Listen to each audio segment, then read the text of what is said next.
When I consider what was done for the slave by these women, as well as Lydia Maria Child, Sarah and Angelina Grimke, Miss Susan B. Anthony, and so many other noble women, I not only feel it a grateful duty, but a high privilege to give my voice and vote in favor of a larger sphere and broader liberty for the activities of women.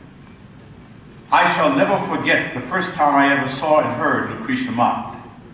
It was in the town of Lynn, Massachusetts, in a small room above Jonathan Buffum's store. She was attired in her usual Quaker dress, free from startling colors, plain, rich, elegant, and without superfluity. In a few moments after she began to speak, I saw before me no more a woman, but a glorified presence bearing a message of light and love from the infinite to a benighted and strangely wandering world. Kindred in spirit with Mrs. Mott was Lydia Maria Child. Sympathetic in her nature, it was easy for her to remember those in bonds.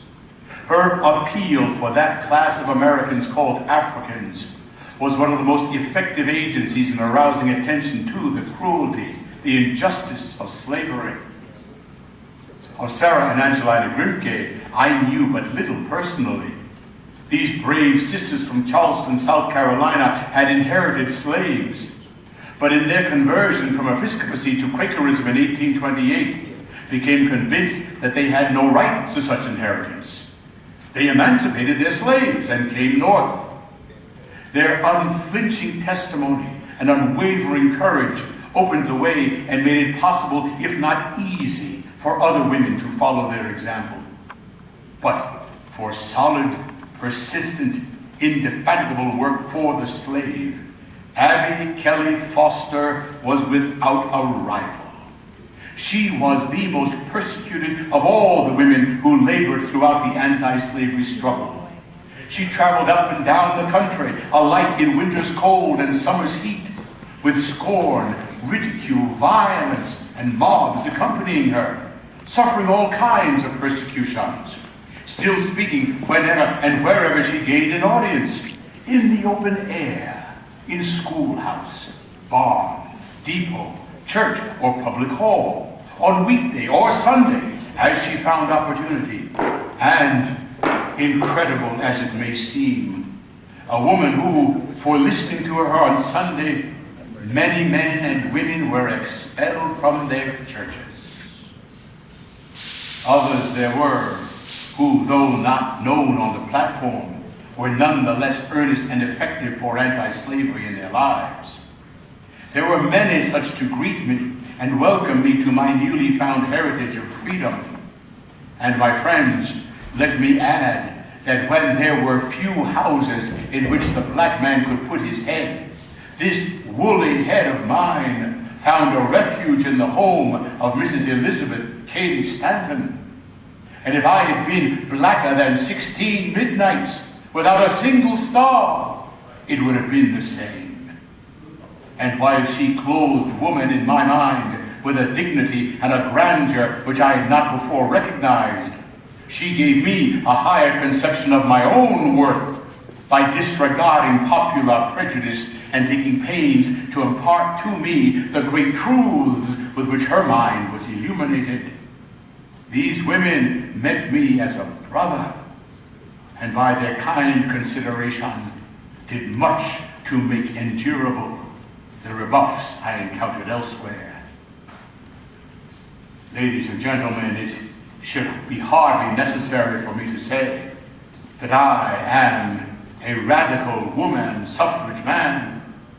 I was such a man many years ago. I had hardly brushed the dust of slavery from my feet and stepped upon the free soil of Massachusetts when I took up the right of suffrage. Time, thought, and experience have only increased the strength of my conviction. I believe equally in its justice, in its wisdom, and in its necessity.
Before my freedom was purchased for me by English Quakers, a number of years after my escape, there was not a foot of land under the stars and stripes of America where I, Frederick Douglass, could stand safely. Slavery stretched its influence over all your land, with its beak and talons clutching the freed slave and thrusting him back to bondage. My master, a middling sort of man, owned 14 slaves besides myself. He was a member of the Methodist Episcopal Church and a class leader. I will not relate my own sufferings. The thought of them is sufficiently painful without the recital. Neither would such relating do much towards enlightening you in regard to slavery. To form just conceptions of slavery, you must form your opinion not by the number of scars on their backs, or links in their chains, or the length of the driver's lash. You must look at the internal workings of the system. It was during my first week with them when Miss Sophia taught me the alphabet.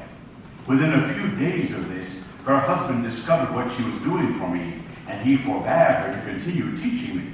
He told my mistress that if she taught me how to read, it would forever unfit me to be a slave. Many of you know who the abolitionists were, I believe. Am I correct? I thought so. Thank you. I was born in Tuckahoe, on Maryland's eastern shore, about 12 miles from Easton, the county town of Talbot County. I have no accurate knowledge of my age, never having seen any authentic record containing it. By far the larger part of slaves knew as little of their ages as horses know of theirs. I do not remember to have ever met a slave who could tell of his birthday. I found a way to make my white friends on Alisana Street in Fells Point, Baltimore, my teachers. And so by the time I left Baltimore 7 or 8 years later to live with my second master, Thomas Auld, I was a capable reader, and I was learning how to write. If you treat a slave well, he will run away. That is what made me run away all those years ago. The slave, like other men, was always looking forward to a better state of things. If he had a bad master, he desired a better. When he got a better, he then wished for the best. And when he got the best himself, then he longed for freedom. And when he could, he ran for the North, even to Canada and Europe, where his liberty might be reasonably guaranteed.